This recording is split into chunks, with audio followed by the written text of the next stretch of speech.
في صحبة القرآن خير نحياه كي نحيا بخير ولنا من الأسماء خير وعلى المسمى نلتقي نور نحمده ونصلي على رسوله الكريم أما بعد فأعوذ بالله من الشيطان الرجيم بسم الله الرحمن الرحيم رب اشرح لي صدري ويسر لي أمري واحلل عقدة من لساني يفقهوا قولی۔ ناظرین، ہماری آج کی گفتگو کا موضوع ہے تم مجھے یاد رکھو میں تمہیں یاد رکھوں گا۔ دوسرے لفظوں میں آج ہم اللہ تعالیٰ کے ذکر پر بات کریں گے۔ سوال یہ پیدا ہوتا ہے کہ اللہ تعالیٰ کا ذکر کرنا کیوں ضروری ہے؟ ذکر کا فائدہ کیا ہے اور بذات خود ذکر ہوتا کیا ہے؟ ذکر کا معنی ہے کسی کو یاد کرنا۔ انسان کس کو یاد کرتا ہے؟ یقیناً اسی کو جو اس کو اچھا لگتا ہے، جس کی اس کی زندگی میں کچھ اہمیت ہوتی ہے۔ ظاہر ہے کہ ہمارا رب جس نے ہمیں پیدا کیا، جس نے ہمیں سب کچھ دیا، وہ اس بات کا سب سے بڑھ کر مستحق ہے کہ اسے یاد رکھا جائے، اور خاص طور پر روزے کی حالت میں۔ روزہ چونکہ انسان کو مستقل طور پر ایک احساس دلاتا رہتا ہے کہ تمہیں کوئی دیکھ رہا ہے، اور اس سے انسان کے اندر ایک روحانی سی کیفیت پیدا ہوتی ہے جو خود بخود اس کے لیے اللہ تعالیٰ کی یاد کا راستہ ہموار کرتی ہے۔ اللہ تعالیٰ بھی فرماتے ہیں فَاذْكُرُونِي أَذْكُرْكُمْ وَاشْكُرُوا لِي وَلَا تَكْفُرُونِي۔ تم مجھے یاد رکھو میں تمہیں یاد رکھوں گا، اور تم میرا شکر ادا کرتے رہو اور میری ناشکری نہ کرنا۔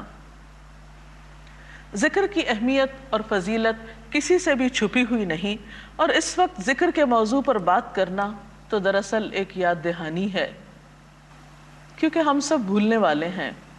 بہت سی چیزوں کو ہم سمجھتے ہوئے بھی بھول جاتے ہیں۔ تو آئیے چند ایک احادیث اس سلسلے میں ہم دیکھتے ہیں۔ نبی اکرم صلی اللہ علیہ وسلم کا فرمان کیا ہے، آپ کا طریقہ کیا ہے، اور ہمیں کیا کرنا ہے۔ اللہ تعالیٰ خود بھی فرماتے ہیں یا ایھا الذین آمنوا اذکروا اللہ ذکرا کثیرا۔ اے لوگو جو ایمان لائے ہو، اللہ کا ذکر کرو، بہت کثرت کے ساتھ ذکر کرنا۔ یعنی یہ اللہ تعالیٰ کا مطالبہ ہے ہم سے، اپنی مخلوق سے، اپنے بندوں سے، کہ وہ ہر چیز سے بڑھ کر اس کو یاد کریں۔ اور بات یہ ہے کہ اس کا فائدہ بھی خود ہم ہی کو ہے۔ قرآن پاک میں اللہ تعالیٰ فرماتے ہیں الذین آمنوا وتطمئن قلوبهم بذکر اللہ الا بذکر اللہ تطمئن القلوب۔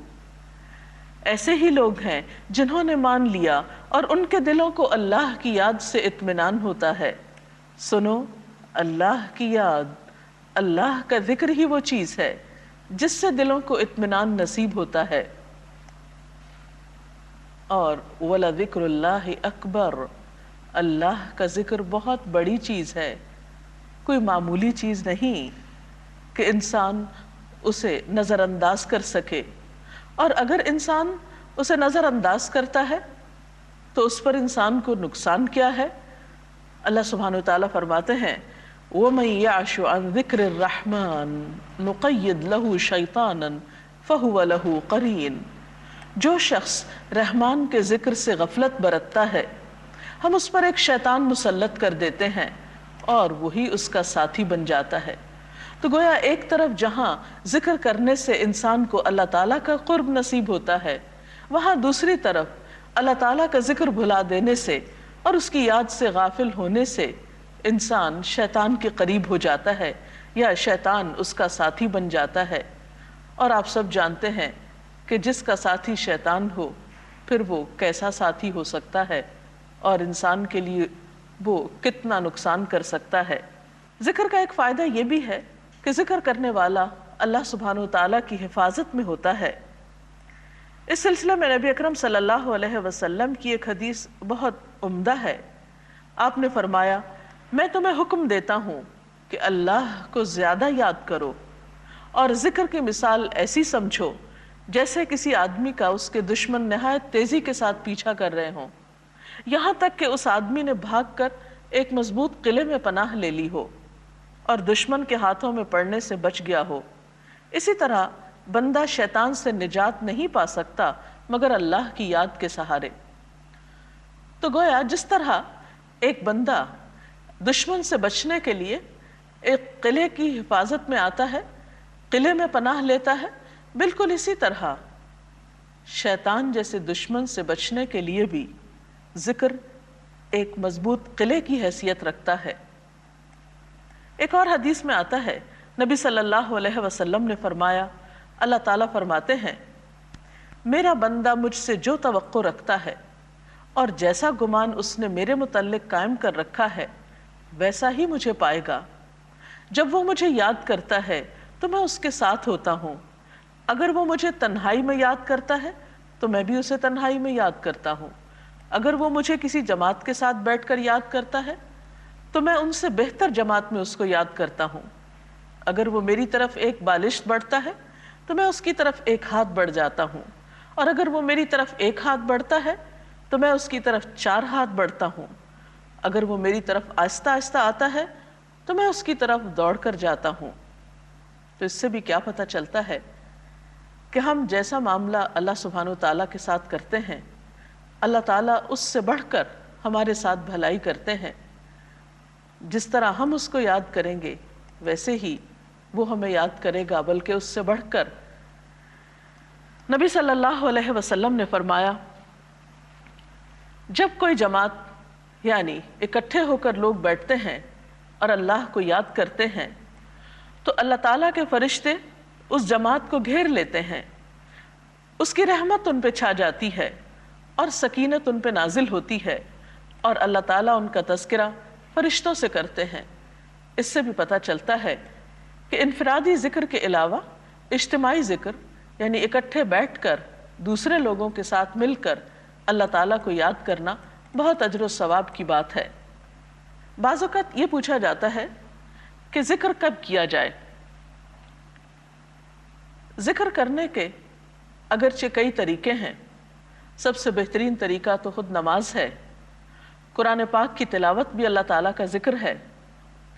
پھر اسی طرح کچھ مخصوص اوقات کے اذکار بھی نبی صلی اللہ علیہ وسلم سے ثابت ہیں۔ اگر ہم مسنون دعاؤں کا مطالعہ کریں تو ہم دیکھتے ہیں کہ صبح سے لے کر رات تک اور رات سے صبح تک بہت سے اوقات اور مواقع ایسے ہیں جس میں آپ صلی اللہ علیہ وسلم نے اللہ سبحانہ وتعالیٰ کو یاد کیا، بلکہ آپ کے بارے میں تو یہ آتا ہے کان یذکر اللہ فی کل احیان، کہ وہ ہر وقت میں اللہ سبحانہ وتعالیٰ کو یاد کیا کرتے تھے۔ مثلا ہم دیکھتے ہیں دن کا آغاز ہوتا ہے، آنکھ کھولتا ہے انسان تو ساتھ ہی اللہ تعالیٰ کا ذکر سکھایا گیا، الحمدللہ الذی احیانا بعدما اماتنا والیہ النشور، شکر اللہ کا جس نے ہمیں موت کے بعد زندگی بخشی، کیونکہ نیند بھی موت کی بہن ہے، اور اسی کی طرف جی اٹھنا ہے۔ پھر اسی طرح چھوٹی چھوٹی ضروریات پوری کرتے ہوئے بھی انسان اللہ کا ذکر کرتا رہتا ہے، مثلا واش روم میں جاتے ہوئے، باہر نکلتے ہوئے، کھانا کھاتے ہوئے، آغاز میں، انتہا میں، چھینک آئے اس موقع پر، مختلف جانوروں کے بولنے پر، بارش برسنے کے موقع پر، بادلوں کے گرجنے کے موقع پر، تیز ہواؤں کے چلنے کے موقع پر۔ مختلف مواقع دن بھر میں ایسے آتے ہیں جہاں اللہ کے رسول صلی اللہ علیہ وسلم نے ہمیں بہترین اذکار سکھائے ہیں۔ اسی طرح نماز تو ہے ہی اللہ کے ذکر کا نام۔ پھر اسی طرح اگر ان اوقات کے علاوہ بھی جب کبھی فرصت ہو، جب جب موقع ہو، ان موقعوں پر اللہ سبحانہ وتعالیٰ کو یاد کرتے رہنا چاہیے اور کثرت سے یاد کرنا چاہیے۔ آپ صلی اللہ علیہ وسلم کی زندگی کو اگر غور سے دیکھا جائے تو وہ سراپا ذکر تھی۔ ایک صحابی نے نبی صلی اللہ علیہ وسلم سے عرض کیا، اے اللہ کے رسول صلی اللہ علیہ وسلم، نیکیوں کی قسمیں تو بہت سی ہیں اور میں ان سب کو انجام دینے کی طاقت نہیں رکھتا، یعنی نیکی کے بہت سے طریقے ہیں، سب میرے بس میں نہیں، لہٰذا مجھے ایسی چیز بتا دیجئے جسے میں گرہ میں باندھ لوں، اور زیادہ باتیں نہ بتائیے کیونکہ میں بھول جاؤں گا۔ تو آپ صلی اللہ علیہ وسلم نے اس کے جواب میں فرمایا، تمہاری زبان ہر وقت اللہ کے ذکر سے تر و تازہ رہے، یعنی آسان سا نسخہ ہے، اگر بہت سے کام تم نہیں بھی کر سکتے تو ہر وقت اللہ کو یاد کرتے رہو، اور پھر یہ یاد مخصوص مواقع کے علاوہ کن کلمات سے، مثلا سبحان اللہ، الحمدللہ، اللہ اکبر پڑھتے رہنا، دو الفاظ پر مشتمل مختصر ترین کلمات ہیں لیکن بہت ہی مفید۔ مثلا حدیث میں آتا ہے الحمدللہ تملأ المیزان، کہ الحمدللہ کہنا میزان کو بھر دیتا ہے۔ اسی طرح اور کلمات بھی افضل الذکر لا الہ الا اللہ کو قرار دیا گیا۔ اسی طرح استغفر اللہ کہنا، لا حول ولا قوت الا باللہ پڑھنا، درود شریف پڑھنا، یہ تمام ذکر کی بہترین شکلیں اور بہترین قسمیں ہیں جس میں انسان کا سراسر بھلا ہی بھلا ہے۔ ایک اور حدیث میں آتا ہے کہ دو کلمات ایسے ہیں جو زبان پر بہت ہلکے ہیں، میزان میں بہت بھاری ہیں اور رحمان کو بہت پیارے ہیں، سبحان اللہ و بحمدہ سبحان اللہ العظیم۔ یہ کلمات بھی انسان چلتے پھرتے، اٹھتے بیٹھتے، لیٹے، مختلف کام کاج کرتے اپنی زبان سے ادا کر سکتا ہے۔ بعض لوگوں کا خیال یہ ہوتا ہے کہ شاید ذکر کرنے کے لیے باوضو ہونا بہت ضروری ہے۔ ٹھیک ہے، وضو کرنے سے انسان کی کیفیت بدل جاتی ہے، ایسا کرنا بہت پسندیدہ ہے، پاکیزہ رہنا اللہ تعالیٰ کی محبت کا ذریعہ ہے، لیکن اگر انسان باوضو نہ بھی ہو تو بھی اللہ تعالیٰ کا ذکر کر سکتا ہے۔ قرآن پاک کی سورۃ آل عمران میں آتا ہے الذین یذکرون اللہ قیاما وقعودا وعلی جنوبہم، وہ لوگ اللہ کو یاد کرتے رہتے ہیں کھڑے بھی، بیٹھے بھی اور اپنے پہلوؤں پر بھی۔ تو اس سے پتہ چلتا ہے کہ اللہ تعالیٰ کا ذکر انسان کھڑے ہو کر یا چلتے پھرتے بھی کر سکتا ہے، بیٹھے بھی کر سکتا ہے اور لیٹ کر بھی کر سکتا ہے۔ ایک شخص مثلا سو رہا ہے، رات کو اس کی آنکھ کھل جاتی ہے اور دوبارہ نیند نہیں آ رہی، تو ایسے میں اگر وہ اللہ تعالیٰ کا ذکر شروع کر دے تو بہت جلد دوبارہ نیند کی آغوش میں جا سکتا ہے۔ اس لیے یہ خیال غلط ہے کہ اللہ تعالیٰ کا ذکر کرنے کے لیے لازمی طور پر باوضو ہونا چاہیے یا ضروری ہے، یا پھر یہ کہ کہیں مصلی بچھا کر یا کسی کارنر میں بیٹھ کے یا کسی اندھیرے کمرے میں ہی اللہ کا ذکر کیا جائے۔ نہیں، اللہ تعالیٰ تو انسان کی شہ رگ سے بھی زیادہ اس کے قریب ہے، اس کو کسی بھی وقت اور کسی بھی حال میں یاد کیا جا سکتا ہے۔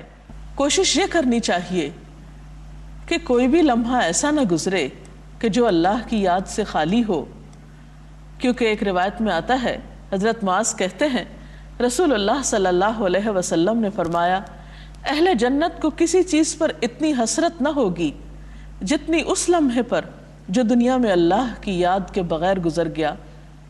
گویا جنت میں جانے والے جب ہر طرح کی نعمتیں پالیں گے اور ہر طرف خوشیاں ہی خوشیاں اور نعمتیں ہی نعمتیں ہوں گی، اس وقت ان کو اگر حسرت ہوگی، غم ہوگا، تو اس بات پر کہ ہم نے دنیا کی زندگی میں اپنا کوئی بھی لمحہ اللہ کے ذکر کے بغیر کیوں گزارا۔ لیکن آج ہم اس دنیا میں ہوتے ہوئے ان اوقات کی قدر نہیں کرتے، اور بسا اوقات ہاتھ پہ ہاتھ دھرے خاموش بیٹھے رہتے ہیں، خصوصاً انتظار کے لمحات میں۔ ایسے لمحات کو ضائع کرنے کی بجائے ان سے بھرپور فائدہ اٹھانا چاہیے۔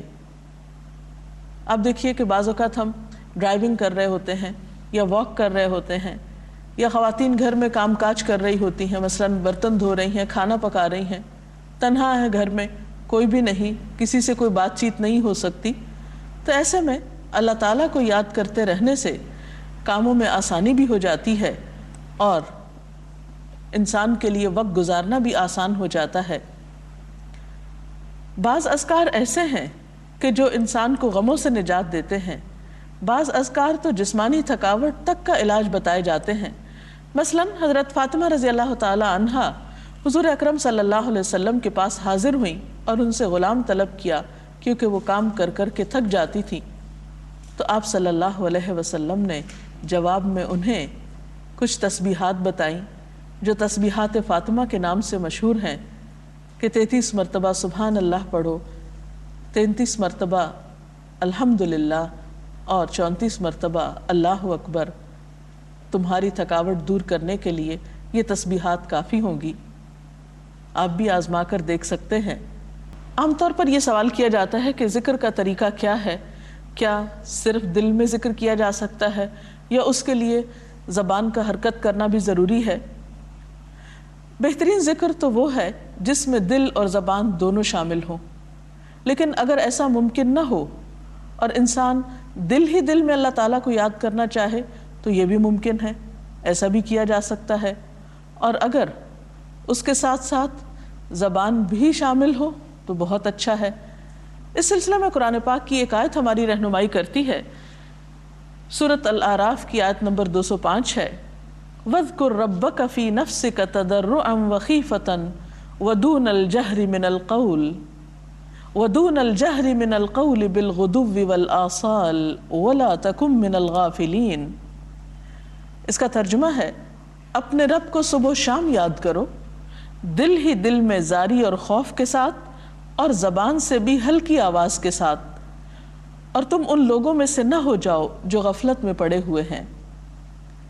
اور یہاں سے ایک اور بات بھی ہمیں پتہ چل رہی ہے کہ اللہ تعالیٰ کی یاد میں کبھی زاری اور خوف بھی شامل ہونا چاہیے، یعنی ذکر محض زبان کی ایکسرسائز نہیں، یا روٹین سے پڑھے ہوئے چند الفاظ نہیں، یا رٹے رٹائے چند جملے نہیں، یا محض تسبیح کا پھیرنا نہیں، بلکہ اس میں حقیقی معنوں میں اللہ تعالیٰ کی یاد کا شامل ہونا ضروری ہے۔ یہی ذکر کی اصل روح ہے۔ یہ بات درست ہے کہ انسان ذکر کرتا ہے پھر بھول جاتا ہے، پھر اس کو احساس ہوتا ہے کہ مجھے اللہ تعالیٰ کو یاد کرنا چاہیے، پھر اس پر کچھ غفلت کے لمحات آ جاتے ہیں۔ ایسا عمل بالکل فطری ہے۔ اس کے لیے ضروری ہے کہ انسان جو کام اپنی زندگی میں کرنا چاہتا ہے ان کو باقاعدہ اپنے پاس لکھ لے، یا یاد دہانی کا کوئی بھی طریقہ مقرر کر لے، کیونکہ کوئی بھی کام جس کی ہم پلاننگ نہ کریں، منصوبہ بندی نہ کریں، اور پھر یکسوئی کے ساتھ یا تسلسل کے ساتھ اس پر عمل نہ کریں، اس کی پابندی نہ کریں، تو اس کام کا صحیح فائدہ نہیں ہو سکتا۔ اس کے لیے ضروری ہے کہ آپ کچھ اوقات مقرر کریں، اور اس کے لیے بہترین طریقہ ہے سنت کے پیٹرن کو فالو کرنا، کہ مثلاً صبح کے اوقات میں نبی صلی اللہ علیہ وسلم جو صبح شام کی دعائیں پڑھتے تھے ان کو پڑھیے، پھر نمازوں کی پابندی کیجیے، پھر قرآن پاک کی تلاوت صبح کے وقت رکھیے، اور اس کے علاوہ جو ذکر آپ کو کرنا ہے وہ کہیں لکھ لیجیے۔ مثلاً اپنے اوپر پابندی آپ عائد کر سکتے ہیں کہ مجھے دن میں ایک تسبیح سبحان اللہ کی کرنا ہے، ایک الحمدللہ کی کرنا ہے، اور پھر اپنے آپ کو رات کو چیک کیجیے۔ رات کو سونے سے پہلے اگر چند لمحات ایسے رکھیں اپنے لیے کہ جس میں ایک تو اپنا محاسبہ کریں کہ آج مجھ سے کوئی ایسی بات تو نہیں ہوئی کہ جس سے میرا رب ناراض ہوا ہو، کیا میں نے کسی انسان کا دل تو نہیں دکھایا، کیا کسی کا حق تو نہیں مارا۔